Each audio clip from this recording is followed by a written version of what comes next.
Hello everyone, आज मी तुमच्यासाठी घेऊन आले आहे पाटवडी रस्सा. कोणी कोणी सार पातोडीही म्हणतं. वेगवेगळ्या विभागात याला वेगवेगळं नावही असू शकतं, पण आम्ही पाटवडी रस्सा असंच म्हणतो. सर्वप्रथम मी माझ्यासाठी 2 भाकरी करून घेतल्या, म्हणजे आम्हाला लागतात तेवढ्या. आणि नंतर मी मसाला करायला घेतला, काळा मसाला. त्यामध्ये खोबरं, लसूण, कांदा, ते धने वगैरे सगळं परतवून घेतलं. आणि नंतर मग मी आपलं पाटवडी बनवायला घेतली. त्यामध्ये तेल, मोहरी, जिरे तडतडू दिले आणि मिक्सरमध्ये मिरची आणि लसूण बारीक वाटून घेतलं. मीठ, हळद टाकली थोडीशी आणि तसंच बेसनाला अशा गाठी होतात म्हणून मी ते मिक्सरलाच असं फिरवून घेतलं होतं.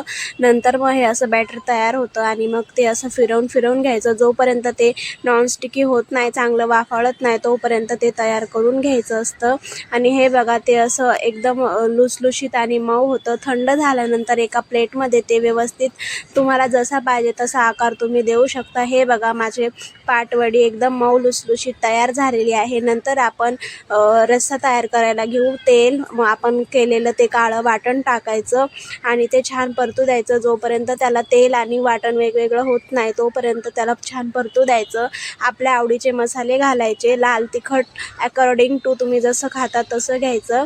नंतर त्याला छान असं परतवून घ्यायचं. हे बघा, तेल मोकळं झालं आहे. कढईला लागलेलं थोडंसं पाटवडीचं असतं, ते पण मी त्यामध्ये टाकते, म्हणजे थोडंसं घट्टसरपणा येतो. नंतर त्याला उकळी फुटू द्यायची आणि उकळी फुटली की मग त्यामध्ये आपली पाटवडी टाकून द्यायची आणि नंतर त्याला छान अशी उकळी फुटते. आणि बघा, आपली पाटवडी रस्सा तयार आहे. कशी वाटली तुम्हाला माझी रेसिपी मला कमेंट करून नक्की सांगा. व्हिडिओ आवडल्यास चॅनलला सबस्क्राईब करा, लाईक करा, कमेंट करून मला सांगा. तुमच्याकडे कशी बनवतात तेही सांगा. भेटूया उद्याच्या व्लॉगमध्ये. Bye bye.